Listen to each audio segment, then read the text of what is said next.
Hola, soy Jesús Sánchez de 226RS y esto es la alimentación para Badlands. Todos los que estamos aquí sabemos que la alimentación en larga distancia es muy importante, más si cabe por una prueba como Badlands con los 700 kilómetros de recorrido y los 15.000 de desnivel positivo.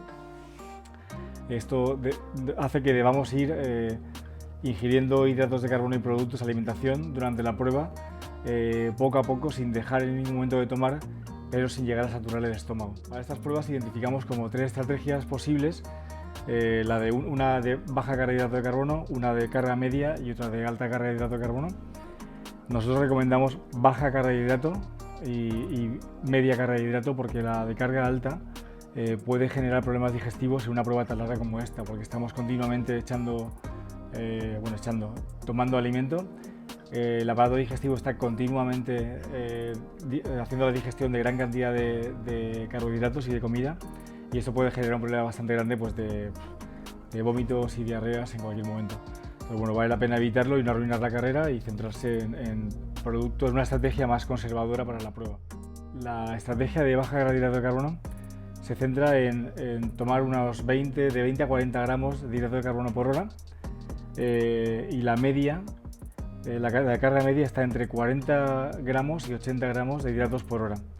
La de alta carga iría entre 80 y 120, pero hemos dicho que hablaremos de ella, pero es algo más complejo y que es bastante delicado de llevar.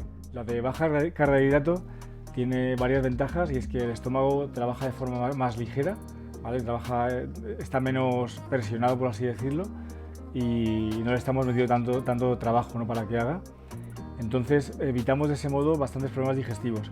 Por otra parte, el peso que debemos de llevar en productos de este tipo es bastante reducido. Tengamos en cuenta que es una prueba de 700 kilómetros y si quieres llevar todo lo que tienes que utilizar, pues vas a llevar una carga tremenda de peso, y es imposible prácticamente hacerlo. Entonces tenemos que ir parando, reponiendo, y cuanto menos llevemos, pues tanto mejor, pero siempre tirando del lado de la seguridad, para que la carrera no se vaya al traste por no llevar nada encima.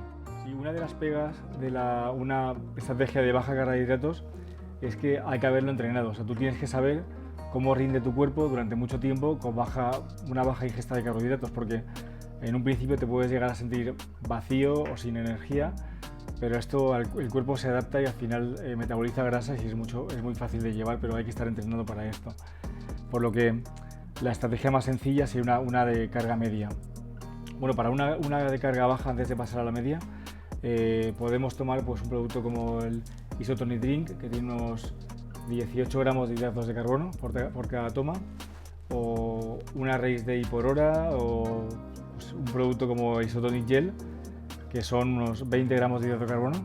Entonces, bueno, con 1,5 o 2 que vayamos tomando por hora, vamos a ir con una estrategia muy fácilmente mantenida y que casi no va a generar problemas a nivel digestivo, ¿vale?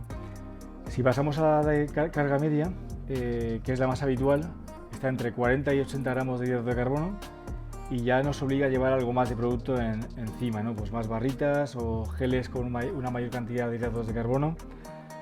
Entonces, bueno, tenemos que ir tomando diferentes fuentes. Si nos centramos en una, acabaremos saturados de tomar siempre lo mismo. Bueno, como he dicho, tenemos que tomar entre 40 y 80 gramos de hidratos por hora. Lo bueno es que, aunque es una carga media, no alta del todo, podemos combinar productos sólidos como barritas con líquidos o con geles, sin tener que centrarnos en líquidos o en geles como pasaría con una estrategia de alta carga. Entonces, bueno, los productos que recomendamos para esto son principalmente los geles de alta carga, barritas Endurance Fuel Bar y las barritas Vegan Out Bar, que aunque son un poco más contundentes, pero están muy ricas y son muy agradables de masticar. Luego tengo aquí unos productos bastante especiales que son los Smart Fuel, que tienen una baja cantidad de hidrato de carbono y alto contenido en grasa, y nos puede ayudar en estrategias de baja carga de hidrato de carbono, ¿vale? ¿Por qué? Pues porque tienen bastante grasa y la grasa pues tiene más kilocalorías que hidratos de carbono, entonces nos permite rendir más tiempo y con menos problemas digestivos, ¿de acuerdo? Eso tienen MCT-C8 y mantequilla de almendra, o sea, crema de almendra y crema de avellana. La estrategia de alta carga de hidrato de carbono implica tomar bastantes productos. Tenemos que centrarnos en productos sólidos y productos en gel, y tendríamos que tomarnos alrededor de 2,5 geles de este tipo, que tienen como 50 gramos de hidrato de carbono por toma, o productos con alto contenido en hidratos de carbono como Energy Drink o Suno Energy Drink. Y lo que hace es que no paramos de estar comiendo y el aparato digestivo no para de funcionar. Entonces, para una prueba de 3 horas, 4, 6 horas como mucho puede funcionar muy bien esta estrategia, que hay que entrenarla durante varias semanas, pero para pruebas de este tipo no la recomendamos. Personalmente, yo suelo usar en este tipo de pruebas los High Energy combinados con barritas y siempre apoyados de una bebida isotónica, pero me centro ahí, y luego las Vegan Oat Bar pues de vez en cuando como un premio, y ya está, eso es todo. Nada, si queréis ver los productos podéis visitar la página web de 226rs.com, ahí está todo el catálogo, y bueno, nos vemos pronto.